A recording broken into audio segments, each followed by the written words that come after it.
Good afternoon, everybody. Um, I want to make sure that you can all hear okay. Kathy had mentioned some distortion after last Sunday's videos, and we don't want that to happen. This is a picture I dug up off of Twitter today. Jesus, if he lived in coronavirus time, he'd have to do this all remotely. We're not even going to have the Lord's Supper today on the day that Jewish people begin a Passover celebration and the day that Jesus had the Last Supper with his closest 12 friends. And then by the end of the evening, they had all bailed on him when he got arrested. All of this helps us remember the Bible documents for us that it all depends on what Jesus does, and there isn't much that we can contribute to it. This is Thursday, then, of the Passover. If you're going to use the Matthew Gospel, you'd see it's in Matthew 26, 17 to 30. But what we're going to try to do is make this available from Matthew, Mark, Luke, and John's accounts. So we're going to have to sync the accounts together, mix them, and put them in their proper time frame. And that's what we're going to do. We saw on Palm Sunday that after Jesus went to the temple on Palm Sunday, then he returns to the suburb of Bethany where his host family was. Mary and Martha, the sisters, and their brother Lazarus, whom recently Jesus had brought back from death. But that was Sunday, and each day of Passover week where the people had to have their new pet 1-year-old lamb with them, the home in Bethany in the suburb there got besieged by tourists who had nothing to do. Monday, Tuesday, Wednesday, they would all come to the giant temple complex and meet up with other family and friends, buy souvenirs, all kinds of stuff like that. Later on, Jesus starts camping at the Mount of Olives every night because it got to be too much for the family with all these tourists clamoring around in Bethany. Jesus looked for a secretive spot where he could have privacy with his friends for the evening and also give a break to the Lazarus and Mary and Martha family over there in Bethany. I think it also helps to see a little bit of a map. You can see over here on the side where the cursor is, this is Gethsemane, and it's right opposite the Temple Mount. So from the hill of Gethsemane, you could look right over into the front entrance of the temple. And you can also see down here is where they take you when you visit the Holy Land to the upper room where Jesus had the Last Supper. You can also see some of the scenes that are going to be part of these last 2 days with Jesus, the place where he goes to be arraigned at the head priest's palaces. Caiaphas and his father-in-law, Annas. Herod's palace is right over here. The quarters for all the soldiers is attached right to the temple complex, and that's probably where some of the whipping that we're familiar with from the Passion of the Christ movie took place. Here's the Bible account, and you'll see on the bottom the citations for where the accounts come from. And Paul will be kind enough to record this and put it on the website so that if you want to go back, take a closer, slower look at it, you'll be able to do that. The Passover holiday, or no yeast bread holiday, as some people called it, was getting close. Jesus knew the time had come for him to leave this world and to go back to the Father. He told his students, "You know, it's Passover holiday tomorrow. The Son of Man's enemies are going to arrest him and nail him to a cross." Thursday morning, the head priests and the Jewish Congress / Supreme Court, remember the old word for this in the King James and the New International Version is Sanhedrin, but this national group functions kind of as a lawmaking body and a court decision body. The head priest, Caiaphas, is the chief justice of this court, and then all the former head priests would also have honorary positions with the court / Congress. They met at the head priest Caiaphas' palace. They were looking for some underhanded way to arrest Jesus and kill him. They were afraid of Jesus' popularity. We shouldn't arrest him during the holiday, they agreed, or the tourists may riot. That was their plan. The way it worked out, of course, was not at all the way they had planned it.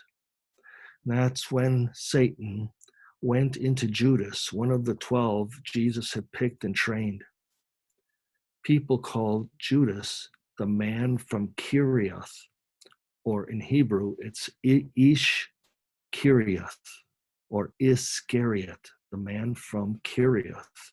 It's a city down in the lower state of Judah County.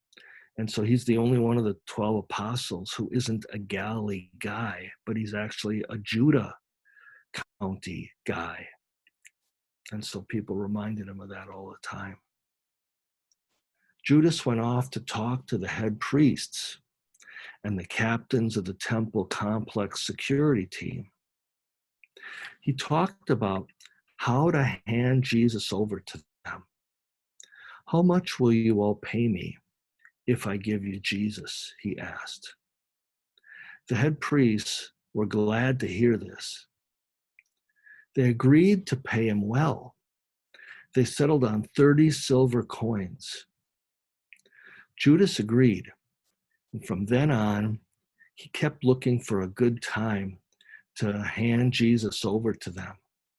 It had to be when no one was around. Remember, the head priest wanted to keep this quiet, didn't want to cause any riots.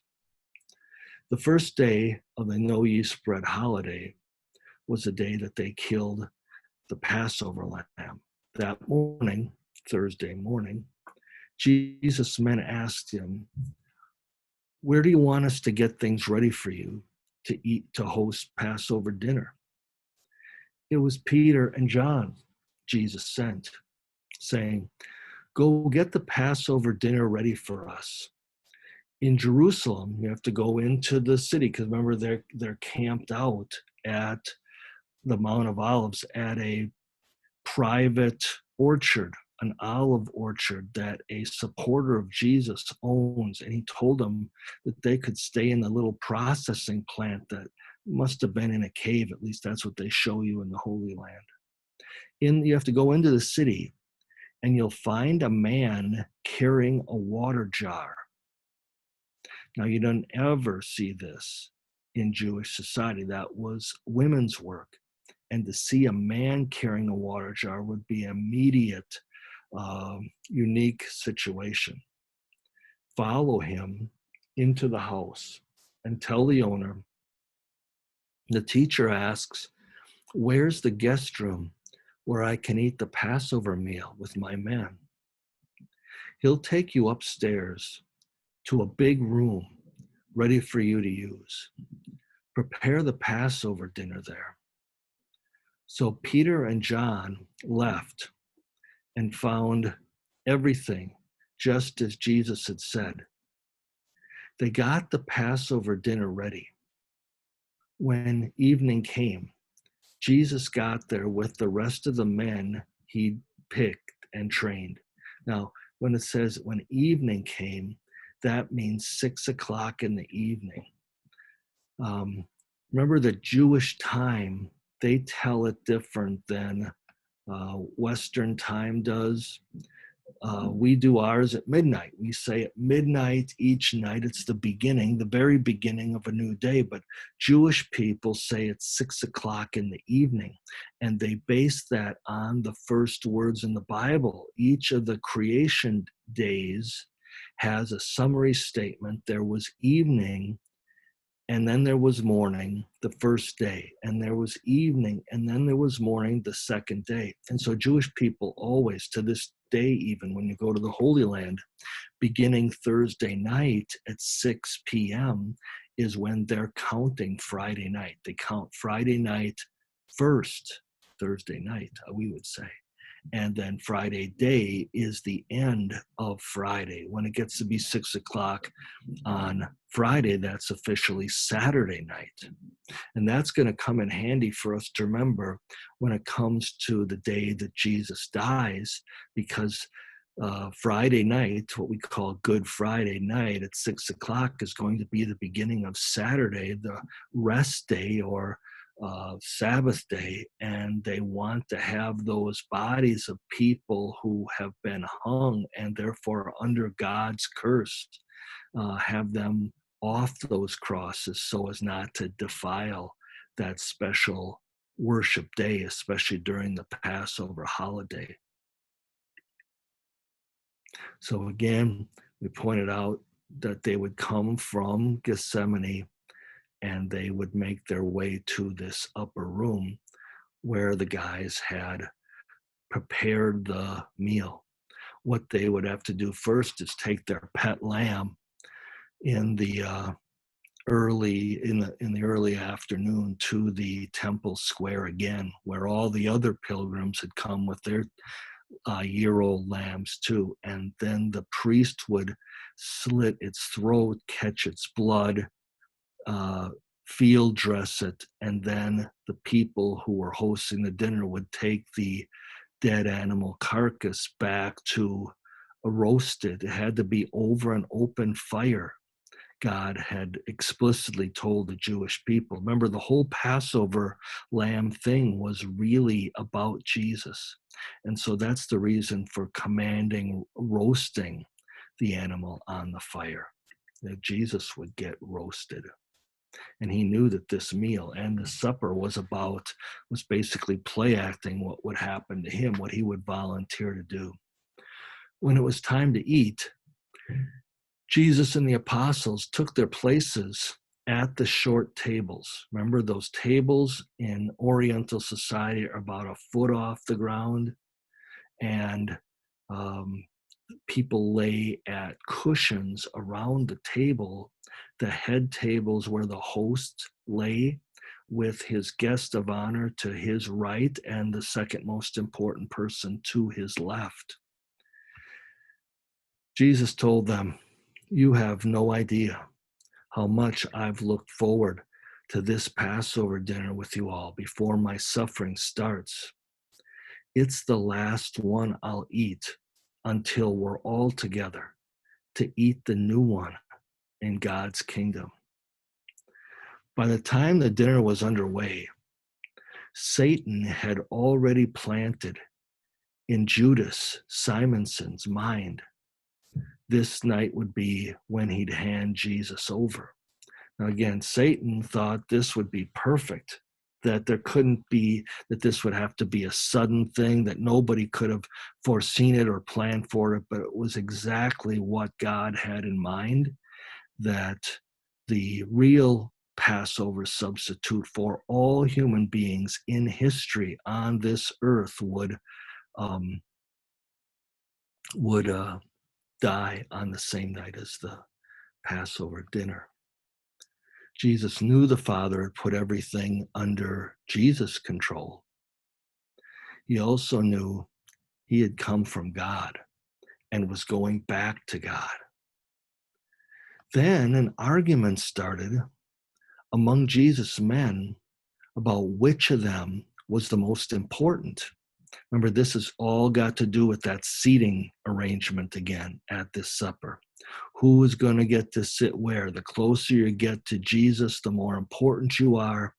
And you can just imagine how contentious it would get, and how it'd be very tough to get back any kind of dignified atmosphere at the dinner.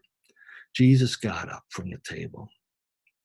He took off his coat and shirt. He took a servant's apron and wrapped it around his waist. He poured water into a basin. He started to wash his men's feet and dry them with the apron around his waist. He got to Simon Peter. Peter asked, "Lord, are you going to wash my feet?" Jesus answered, "Right now, you don't understand what I'm doing. Later, you're going to understand." Peter replied, "You'll never wash my feet." Jesus answered, "If I don't wash you, you don't belong to me." See, now Jesus is talking about something completely different. Doesn't matter if he's Peter. If Jesus doesn't clean up his record in front of God, he doesn't get to be with Jesus forever. Peter replied, "Lord, don't just wash my feet, wash my hands and head too." Peter's stuck on just the plain washing with water thing. Jesus told him, "People who take a bath are clean all over. They only need to clean up their feet. You all are clean, except for one of you." You see, Jesus already knew which one would turn on him and hand him over to his enemies. That's why he said, "There's one of you who isn't clean." And we've talked about this before, and here's the Bible explaining it too, emphasizing it, that the only reason people are disqualified from being with Jesus forever, like he had already spoken about on this special evening, is because they reject the forgiveness and the clean record that Jesus earned for them with his lifetime on earth devoted to the one thing everyone needs, and then suffering the penalty, the never-ending penalty of God's fiery rage in hell. If people reject that and say, "I think I must be good enough, not as bad as a lot of other people, I try at least," then that's what sends them to hell. And this was what Judas' problem eventually turned out to be. He didn't believe that God could ever wash his record clean for what he had done. After Jesus finished with the washing, he put his clothes back on, lay down at his place at the tables, and asked, "Do you all understand what I did?" Remember, here's a little bit of a artist depiction of what the meal would have looked like. It always was a 3-table setup in the shape of an upside down U. And the head table would have been where the host sat. This would be Jesus. This would be Judas. This would be John, the gospel writer. This would be Peter. And you'll hear about how Peter leans back to talk to John privately and ask him, "Just see if you can get the information from Jesus about who it is." And then Jesus says, "The person who's using the communal dipping dish for our table," they had that dry bread, that bread without yeast, and there was one dipping dish for each of the 3 tables, one here, one over here, one over here. And Jesus says, "It's one of you 3 that's been dipping his bread into our communal dipping dish here." And then Jesus hands it to Judas, and he and Judas can have a private conversation that the rest won't be privy to. Jesus told them, "You guys address me as Rabbi and Master. That's fine. That's what I am. Since I, your master and rabbi, washed your feet, you all should keep doing this for each other. And the original language is really specific on this.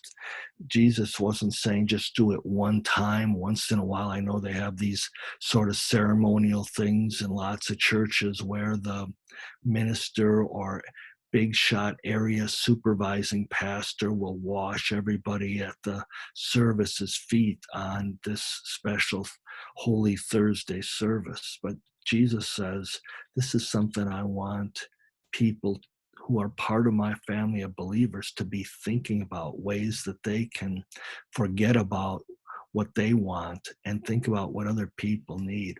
Jesus said, I've set the example. Keep doing for each other what I did. I guarantee slaves aren't superior to their owners. Messengers aren't superior to the people who send them.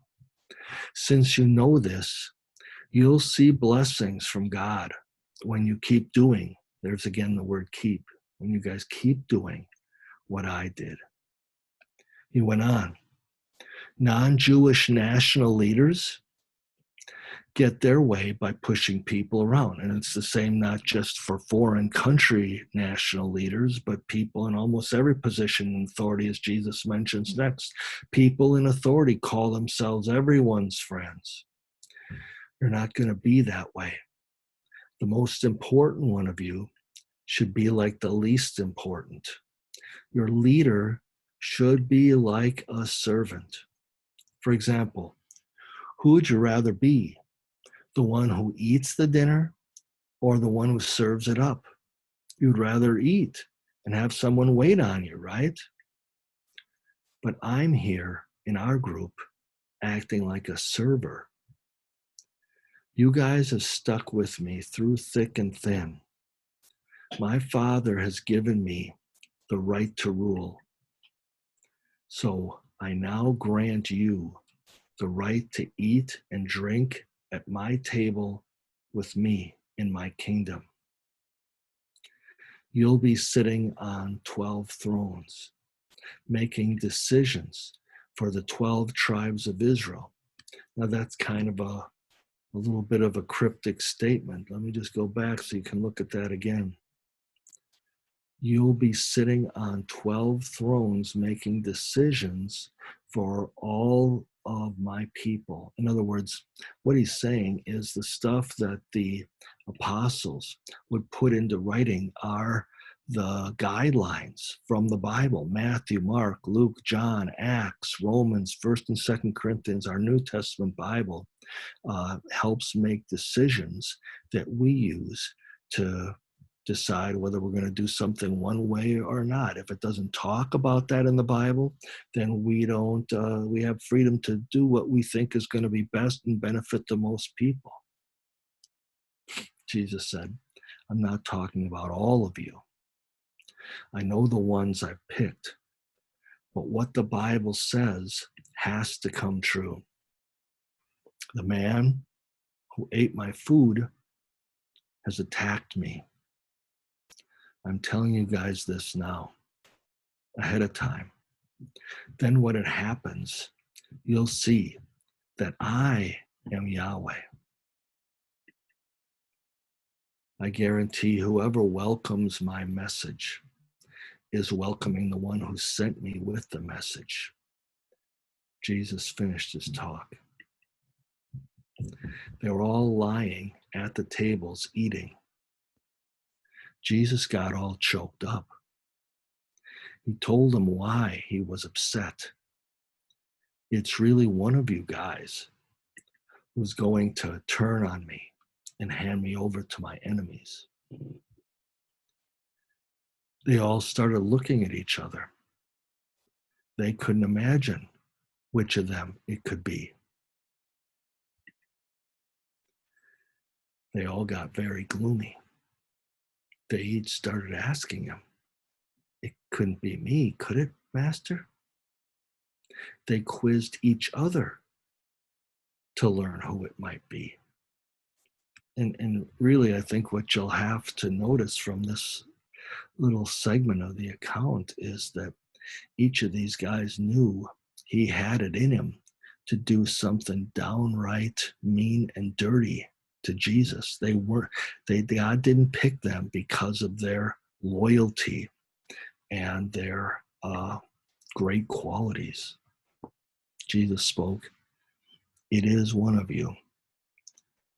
It's one of you three who've been dipping from my bowl here. That's the person who's going to hand me over." So Jesus eliminates most of the men with this one statement. And here again, you can see the way the dinner's set up. This is, they call this a triclinium, like tricycle, 3-table setup. The host, guest of honor, Judas over here. You can see how intimate a conversation these two people could have, and that the rest of them could be unaware of what was going on during that kind of conversation. And that's what happened over here with Peter and John. And then John, when he talks to Jesus in a whisper. The Son of Man's body is going to die, Jesus goes on. This is God's plan. It's what the Bible says. It's going to be terrible, though, for the man who turns him in. Not because this is an unforgivable sin, but because Jesus knows that the man who turns him in is going to reject what Jesus earned, forgiveness, a complete pardon for even Judas. It would be better for him if he'd never been born. Jesus' favorite was lying right next to him. Simon Peter motioned to that guy to ask Jesus who he's talking about. Leaning close to Jesus, that student whispered, "Master, which of us is it? Which of us three? Is it Peter? Is it me? Is it Judas?" Jesus whispered back, "I'll dip this bread into the sauce and give it to the one." Jesus dipped some bread and gave it to Judas, Simonson, the one from Kiriath. Judas, the traitor, whispered, "Not me, Rabbi." And Jesus whispered back, "Yes, it is you." Jesus took the bread. Then Satan came into him. So Jesus spoke up to him. Now he's talking in a normal voice.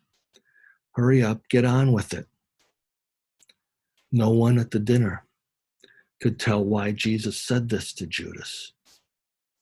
Judas was the group's treasurer.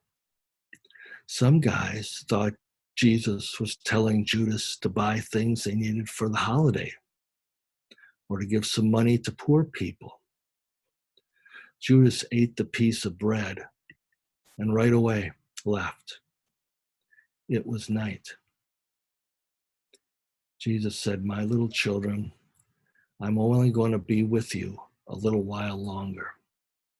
I'm telling you what I told my enemies. You will search for me, but you can't go where I'm going. I'm giving you a new command. Show each other Christian love. Do it the way I showed it to you." It wasn't just a Saturday or Passover Thursday thing. It was an everyday thing, every second thing for Jesus with people around him. Everyone will know you learned it from me when they see you people showing love this way.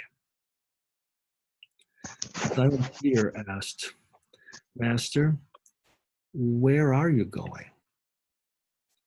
Jesus answered, "You can't go with me now, but you're going to follow me later." Peter asked, "Why can't I come now, Master? I'm ready to die with you." Jesus said, "Simon, Simon, Satan has tried his best to separate you 11 from me, like a farmer separates wheat from husks. He wants you all. I have prayed for you, Simon, asking God to keep your trust in me from giving out. So when you recover, and it would have to be tough for these guys to know what Jesus is talking about. What circumstances are going to mean Peter's got to recover? So when you recover, give new strength to your brothers here. Peter insisted, I'm ready to go to prison with you and even die with you. I'd give my life for you. Jesus asked, will you really, Peter? I guarantee before the rooster crows twice tonight, you will tell people 3 times that you've never even had any contact with me. Peter got carried away and started talking louder. On penalty of death, I would never tell people I've never had any contact with you. The other 10 also made the same kind of claims. Jesus asked them, I sent you all out with no money, food, or extra shoes a while ago. Did any of you come up short of even one thing?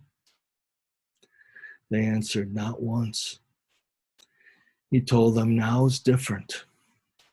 Grab what money you have and food. If you don't have a sword, sell your coat and buy one. That Isaiah sentence, they treated him like a criminal, is about me. It's going to happen to me soon.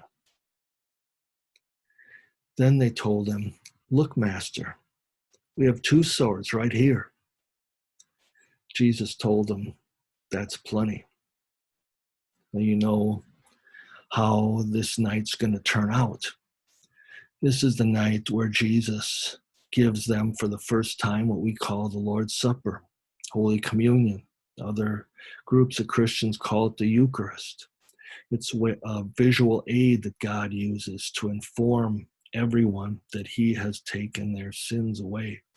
And he wants to personalize it by giving each person the bread and wine that he tells us in the Lord's Supper are his body and blood, the evidence of the sacrifice he made to right all our wrongs, the same way he righted the wrongs of Peter that night, the other 10 who ran away at Jesus' arrest, and even Judas with the sin that he committed.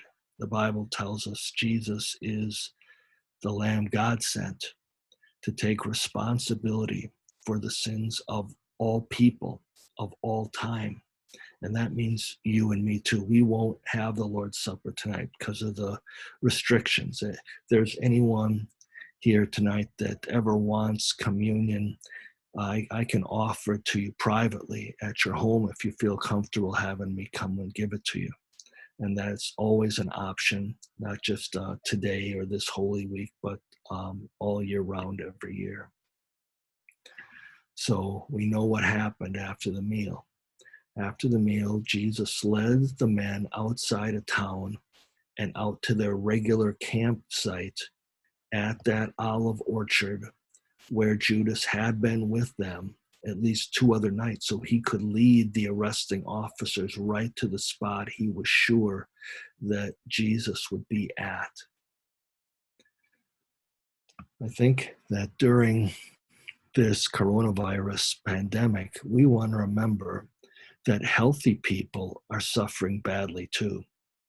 How often don't you hear people talk about how many problems there are now with every family stuck at home? And now they really get on each other's nerves. And now they find it very easy to lose it. And we talk about the stresses that people are going through. Healthy people are suffering badly too. It gets to everyone. It leaves a train of destruction and death in its path. I'm not talking about the coronavirus. I'm talking about sin. Everybody's got it. It's a virus they can't identify. And it does leave a train of destruction and death in its path. Every time that you see a scar on someone, every time you see a surgery mark on someone, these are all reminders to us. Our bodies do give out, and finally will totally give out, as a reminder that everyone is full of sin and in desperate need for what Jesus came to offer everyone. The only cure for the sin virus, the Bible guarantees us, is Jesus and what he did in our place. It does not make us look any different than other people. And because of the sin instincts and urges we were born with, it doesn't make us act that much different. We still sin all the time.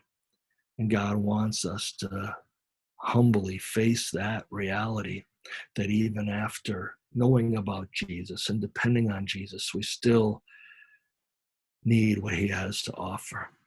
And one of the side benefits of his guarantees are that he takes very bad situations and he brings very good things from them. So peace of mind, and this is what our closing thought for today is. Peace of mind doesn't come from your distance away from trouble, because in this life, we are never far enough away from trouble. Peace of mind comes from how near your rescuer is.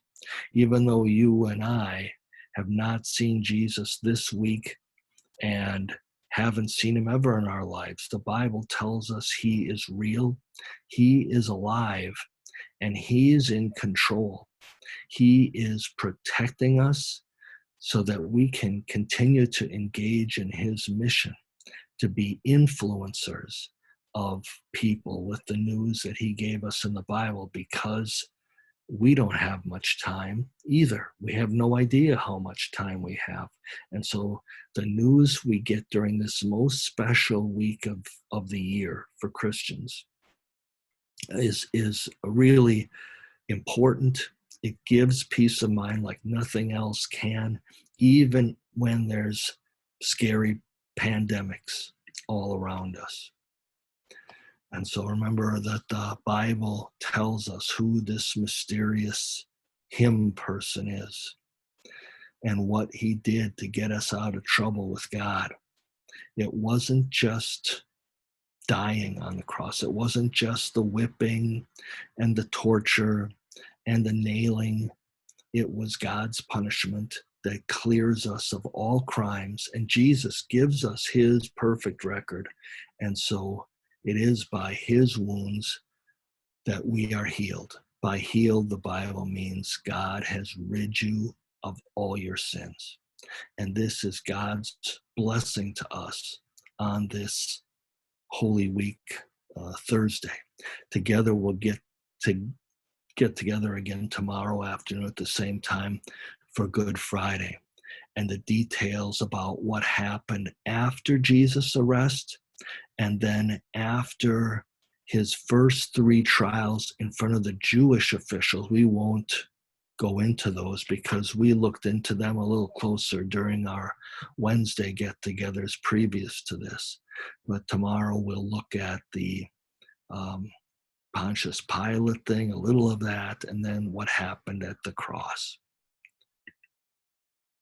So God's blessings to all of you. I will give you a chance to unmute your mics if you have any questions or comments or